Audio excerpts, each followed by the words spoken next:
പ്രിയപ്പെട്ട സുഹൃത്തുക്കളെ, കഴിഞ്ഞ ദിവസം ഒരു എന്താണ് മടവൂർ കാഫിൽ അല്ലേ, അങ്ങനെ എന്തോ ഒരു പേരുള്ള ഒരു പേരിൽ യൂട്യൂബിൽ വീഡിയോ ചെയ്തിരുന്ന എല്ലാം എന്തോ ആരൊക്കെയാണ് എന്ന് പറഞ്ഞിരുന്ന ഒരു ഉസ്താദിൻ്റെ ഭാര്യ, അദ്ദേഹത്തിൻ്റെ ആ ഭാര്യയുടെ 5ാമത്തെ പ്രസവം വീട്ടിൽ പ്രസവിച്ചപ്പോൾ അമിത രക്തസ്രാവം മൂലം ആ പെണ്ണ് മരണപ്പെട്ട, ആ സ്ത്രീ മരണപ്പെട്ട ഒരു വാർത്ത മലയാള ലോകം ആഘോഷിക്കുന്നത് കണ്ടു.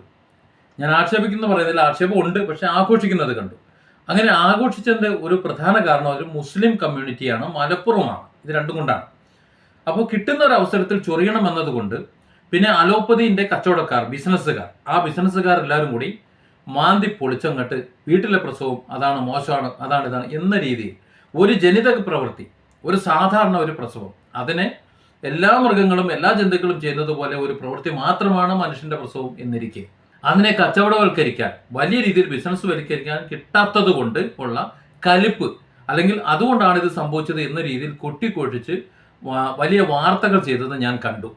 ഞാൻ ഒരിക്കലും വീട്ടിൽ പ്രസവിക്കുന്നതിനെ പ്രോത്സാഹിപ്പിക്കുന്നില്ല. കാരണം ഇന്ന് നല്ല സൗകര്യങ്ങൾ നമുക്കുണ്ട്, ആശുപത്രികളുണ്ട്, അവിടെ നല്ല ഡോക്ടർമാരുണ്ട്, നല്ല നഴ്സുമാരുണ്ട്. പക്ഷേ എത്ര എണ്ണം നല്ലതുണ്ട്, എത്ര എണ്ണം കടുവകളല്ലാത്തതുണ്ടെന്നുള്ളത് വേറെ കാര്യമാണ്. ഇത് കുറച്ച് ദിവസം മുമ്പ് നടന്ന കാര്യമാണ്, ഇപ്പോഴും അണഞ്ഞിട്ടില്ല. അതിന് പ്രസവമെടുത്ത സ്ത്രീയെ പോലും പൊക്കി എന്നൊക്കെ പറയുന്നുണ്ട്. പക്ഷേ കഴിഞ്ഞ ദിവസം ഇവിടെ എൻ്റെ വീടിനടുത്ത് വേങ്ങര എന്ന് പറയുന്ന സ്ഥലത്ത് ഒരു പ്രസവം നടന്നു. ആ പ്രസവത്തിലും ആ പെൺകുട്ടി മരണപ്പെട്ടു. പക്ഷെ അത് ഒരു ചെറിയൊരു പത്രവാർത്തയായി ചുരുങ്ങി ഏതെങ്കിലും മീഡിയകൾ വാർത്തയാക്കിയത് കണ്ടില്ല. കാരണം ആ മരണം നടന്നത് ഒരു ആശുപത്രിയുടെ അനാസ്ഥയാണോ, ഒരു അബദ്ധമാണോ, ഇനി അതല്ലെങ്കിൽ സാധാരണഗതിയിൽ സംഭവിച്ചതാണോ, ഇത് പറയുന്നത് മാത്രമേ നമുക്കറിയുള്ളൂ. ഒരു ആശുപത്രിയിൽ നടന്ന മരണമായതുകൊണ്ട്, അല്ലെങ്കിൽ അവരുടെ കൂടി ഉത്തരവാദിത്വത്തിൽ നടന്ന ഒരു മരണമായതുകൊണ്ട് ഇത് വാർത്തയായില്ല എന്നതാണ്. ഞാൻ ആ പത്രവാർത്ത ഒന്ന് വായിക്കാം. പ്രസവത്തെ തുടർന്ന് യുവതി മരിച്ചു. വേങ്ങര പ്രസവത്തെ തുടർന്ന് യുവതി മരിച്ചു. വലിയോറ പരപ്പിൽപ്പാറ ചെള്ളിത്തോട് അഞ്ചുകണ്ടൻ സലീമിൻ്റെ ഭാര്യ നബീല 33 ആണ് മരിച്ചത്. കഴിഞ്ഞ ദിവസം യുവതിയെ 4ാമത്തെ പ്രസവത്തിനായി തിരൂരങ്ങാടിയിലെ സ്വകാര്യ ആശുപത്രിയിൽ പ്രവേശിപ്പിക്കുകയും ശസ്ത്രക്രിയയിലൂടെ ആൺകുഞ്ഞിന് ജന്മം നൽകുകയും ചെയ്തിരുന്നു. തുടർന്ന് അമിത രക്തസ്രാവം ഉണ്ടായതിനാൽ കോഴിക്കോട് മെഡിക്കൽ കോളേജ് ആശുപത്രിയിൽ എത്തിച്ചെങ്കിലും മരിച്ചു. ചെമ്മാട് കരിപ്പറമ്പിലെ വെളുക്കണ്ടത്തിൽ മുസ്തഫ സുലേഖ ദമ്പതികളുടെ മകളാണ്. മക്കൾ ഷിബിലി, സിൻഹ, നഹിയാൻ. സഹോദരങ്ങൾ ആബിദ്, ലുബീന, സഫ്ന, റഫിന. ഇതാണ് ആ വാർത്ത. ഇത്തരത്തിലുള്ള പത്രവാർത്തകളിലൊക്കെ സാധാരണ കണ്ടുവരുന്നത് ആശുപത്രികളുടെ പേര് മറച്ചു പിടിക്കലാണ്. ഒരു വീട്ടിലൊരു പ്രസവം നടന്നാൽ ആ വീടിൻ്റെയും അവരുടെ ആരാണോ ഭർത്താവ് അവരുടെയും ആരൊക്കെയോ അതിൽ പങ്കാളികളുണ്ടോ അവരുടെയും പിന്നെ അയൽവക്കത്തുള്ളവരുടെയും ഒക്കെ പേര് വിവരങ്ങളും എല്ലാം പബ്ലിഷ് ചെയ്യുന്ന ഇവർ ഒരു ആശുപത്രി മരണം സംഭവിക്കുക സ്വാഭാവികമാണ്. എല്ലാവരെയും രക്ഷപ്പെടുത്താനൊന്നും ആശുപത്രിക്കാർ ദൈവമൊന്നുമല്ല.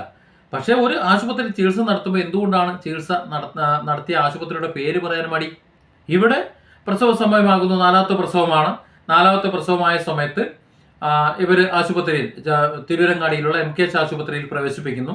അവിടെ പ്രസവത്തിനുള്ള കാര്യങ്ങളൊക്കെ തയ്യാറെടുത്ത് വരുന്നു. ഇതിനിടയിൽ കലശലായ വേദന കൂടി, അതിശക്തമായ വേദന വന്നു എന്ന് പറയുന്നുണ്ട്. അങ്ങനെ വേദന വന്നപ്പോൾ ആശുപത്രി അധികൃതർ പറഞ്ഞു അത്രേ അപസ്മാരത്തിൻ്റെ എന്തോ ലക്ഷണങ്ങൾ വരുന്നുണ്ട്, അല്ലെങ്കിൽ അതുപോലെ വന്നു, അങ്ങനെ ബോധം പോയി എന്ന് പറയുന്നു. അപ്പോൾ സ്വാഭാവികമായിട്ടും ആ യുവതിയുടെ ജീവന് ഭീഷണിയാണ്. അങ്ങനെ വന്നിട്ടുണ്ടെങ്കിൽ ജീവന് ഭീഷണിയാണ്. സ്വാഭാവികമായിട്ടും കുട്ടിയെ രക്ഷപ്പെടുത്താൻ വേണ്ടി അവർ സർജറി ചെയ്യാൻ ശ്രമിച്ചുവെന്നും, അങ്ങനെ സർജറി ശ്രമിക്കുന്ന സമയത്ത് അല്ലെങ്കിൽ സർജറി ചെയ്ത സമയത്ത് വളരെ ക്രിട്ടിക്കലായ ഒരു സ്റ്റേജിലേക്ക് പോയി എന്നും, അമിത രക്തസ്രാവം ഉണ്ടാകുന്ന ഒരു സാഹചര്യം വന്നപ്പോൾ അവിടെ നിന്ന് ആ പെൺകുട്ടിയെ, ആ സ്ത്രീയെ മെഡിക്കൽ കോളേജിലേക്ക്, കോഴിക്കോട് മെഡിക്കൽ കോളേജിലേക്ക് മാറ്റി എന്നുമാണ് എൻ്റെ അന്വേഷണത്തിൽ അറിയാൻ കഴിഞ്ഞത്. കുട്ടി MKH തന്നെയായിരുന്നു ഉണ്ടായിരുന്നത്. ഇന്ന് ആ കുട്ടിയും എന്തൊക്കെയോ ചില പ്രയാസങ്ങൾ ആ കുട്ടിക്കുണ്ട് എന്ന് മനസ്സിലാക്കിക്കൊണ്ട് മെഡിക്കൽ കോളേജിലേക്ക് മാറ്റി എന്ന വിവരവും അറിയുന്നുണ്ട്. ഇവിടെ ഏതെങ്കിലും ഒരു ആശുപത്രിയെ ഇകഴ്ത്താനോ അല്ലെങ്കിൽ ഏതെങ്കിലും ഒരു ഡിപ്പാർട്ട്മെന്റിനെ ഇകഴ്ത്താനോ അല്ല ഞാനിവിടെ ശ്രമിക്കുന്നത്. കഴിഞ്ഞ ദിവസം വീട്ടിൽ പ്രസവിച്ചപ്പോൾ അമിത രക്തസ്രാവം മൂലമാണ് അവിടെ മരണപ്പെട്ടത്. ആ മരണപ്പെട്ടത് ഇവിടുത്തെ ചാനലുകൾ, TV ചാനലുകൾ വലിയ വാർത്തയാക്കി വലിയ പ്രഘോഷണം നടത്തി. എന്നാൽ ഇവിടെ ഒരു സ്വകാര്യ ആശുപത്രിയും മറ്റൊരു സർക്കാർ ആശുപത്രിയും, ഇവർ രണ്ടുപേരും അങ്ങനെയാണെങ്കിൽ ഇതിൽ കുറ്റക്കാരാകണ്ടേ? എന്തേ അവർ കുറ്റക്കാരാകാത്തത്? അലോപ്പതിയിൽ മരണപ്പെട്ട് കഴിഞ്ഞാൽ അവിടെ അമിത രക്തസ്രാവമായാലും മറ്റേത് വിധത്തിലായാലും ഒരു മരണം സംഭവിച്ചു കഴിഞ്ഞാൽ അതൊരു സാധാരണ സംഭവം. മറ്റെവിടെയും മരണം സംഭവിക്കാൻ പാടില്ല. ഇനി ഒന്നും കൂടെ ഞാൻ പറയാം. അലോപ്പതി കൈയൊഴിഞ്ഞ കേസുകളുണ്ട്. ക്യാൻസർ പേഷ്യന്റുകൾ, മറ്റുള്ളവർ, അല്ലെങ്കിൽ ഇനി വീട്ടിലേക്ക് കൊണ്ടുപോയിക്കോളൂ തിരിച്ചും കിട്ടില്ല എന്ന് പറഞ്ഞുകൊണ്ട് മടക്കുന്നവർ. അങ്ങനെ മടക്കുന്നവരൊക്കെ ഏതെങ്കിലും വൈദ്യരെ അല്ലെങ്കിൽ മറ്റാരെങ്കിലും ഏറ്റെടുത്ത് ഒന്ന് രക്ഷപ്പെടുത്താമെന്ന് ശ്രമിച്ചാൽ ആ ശ്രമത്തിനിടയിൽ അവർ മരണപ്പെട്ടു പോയി കഴിഞ്ഞാൽ അവർക്കെതിരെ കേസും അവർക്കെതിരെ അപവാദ പ്രചരണങ്ങൾ നടത്തുന്ന ഒരു കാലമുണ്ട് ഇവിടെ.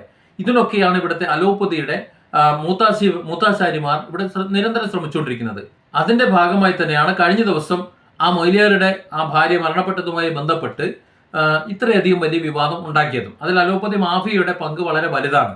ഇവിടെ നമ്മൾ മനസ്സിലാക്കേണ്ട ഒരു പ്രധാന കാരണം, മരണപ്പെടേണ്ട ഒരു സാഹചര്യം എവിടെയായാലും വരാം, അബദ്ധ രക്തസ്രാവം എവിടെയായാലും വരാം. പക്ഷെ ഞാൻ ഈ വീട്ടിൽ പ്രസവിച്ചപ്പോൾ ആ മുസ്ലിയാർക്ക് ഒരു ക്രിട്ടിക്കൽ സ്റ്റേജ് ആയ സമയത്ത്, ആ സ്ത്രീക്ക് ക്രിട്ടിക്കൽ സ്റ്റേജ് ആയ സമയത്ത് 4 പേരെ വിളിച്ചുകൂട്ടി വളരെ പെട്ടെന്ന് അടുത്തുള്ള ആശുപത്രിയിൽ എത്തിക്കേണ്ട ഉത്തരവാദിത്തം ഉണ്ടായിരുന്നു. അത് ചെയ്തില്ല എന്നതുകൊണ്ടാണ് എനിക്ക് അയാളോട് എതിർപ്പ്. വീട്ടിൽ പ്രസവിച്ചതിനോടല്ല. വീട്ടിൽ പ്രസവിച്ചു എന്ന് പറഞ്ഞിട്ടൊന്നും വരാനുമില്ല. പക്ഷെ ഇന്ന് നമ്മുടെ സൗകര്യങ്ങളുണ്ട്. പക്ഷെ ഇത്തരത്തിൽ വീട്ടിൽ പ്രസവിക്കാതിരിക്കണമെങ്കിൽ, അത്തരം ദുരന്തങ്ങൾ വരാതിരിക്കണമെങ്കിൽ ആശുപത്രിക്കാർ ബില്ല് കുറയ്ക്കണം. ഒരു സ്വാഭാവിക ജനന പ്രക്രിയയ്ക്ക്, ഒരു മരുന്ന് പോലും വേണ്ടാത്ത ആ പ്രക്രിയയ്ക്ക് ഭീമമായ ബില്ലാണ് വെക്കുന്നത്. ഒരു നോർമൽ ഡെലിവറിക്ക് ഭീമമായ ബില്ല്. അത് കൊടുക്കാൻ കഴിയാത്ത സാധുക്കൾ വീട്ടിൽ പ്രസവിക്കാമെന്ന് കരുതും. അതിൽ അവർ കുറ്റം പറയാൻ പറ്റുമോ? അപ്പോൾ അടിയന്തരമായി ആരോഗ്യ വകുപ്പ് ഇടപെടണം.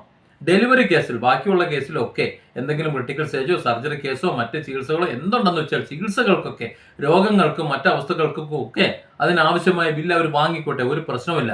പക്ഷെ പ്രസവത്തെ ഒരു രോഗമായി കണ്ട് അതിനാവശ്യമില്ലാത്ത മരുന്നും ആവശ്യമില്ലാത്ത സകലതും ചെയ്ത്, സകല സ്കാനിങ്ങും സകലതും ചെയ്ത് എന്തിനാണ് ഇങ്ങനെ അധികം പണം പിഴിയുന്നത്? അവർ സ്കാനിങ്ങും അതും ഇതും എന്ത് ഡയഗ്നോസ് ചെയ്യാൻ, സെൽഫ് ഡയഗ്നോസ് അറിയില്ല എന്നുണ്ടെങ്കിൽ എന്തിനാണ് അവർ ഡോക്ടറായത്? ഇത്രയധികം പഠിച്ചത് എന്തിനാണ് ഇത് കണ്ടെത്താൻ കഴിയുന്നില്ല എന്നുണ്ടെങ്കിൽ? കണ്ടെത്താൻ കഴിയുന്നില്ല, വളരെ ക്രിട്ടിക്കൽ ആണെങ്കിലാണ് മറ്റ് ടെസ്റ്റുകളും സ്കാനിങ്ങും ഒക്കെ എടുക്കേണ്ടത്. ഇത് തുടക്കം മുതൽ എല്ലാം എടുക്കണം. മുഴുവൻ കച്ചവടമാണ്. ആ കച്ചവടത്തിന്റെ ഭാഗമായി ഈ പെൺകുട്ടി മരണപ്പെട്ടതാണോ, അപസ്മാരം വന്നിട്ടാണോ, സർജറി പിഴച്ചതാണോ, അതൊന്നും അറിയില്ല. പക്ഷെ അതിനെക്കുറിച്ചൊന്നും അന്വേഷണം വരുമെന്നുള്ള പ്രതീക്ഷയും എനിക്കില്ല. ഇവിടെ മരണപ്പെട്ടത് ഒരു വീട്ടുകാർക്കാണ്, അവരുടെ മകളാണ്, അത് പോയി.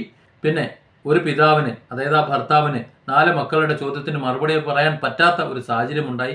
അത് ദൈവവിധി എന്നാണ് ഞാനും കരുതുന്നത്. കാര്യം പോകേണ്ടവർ പോയി.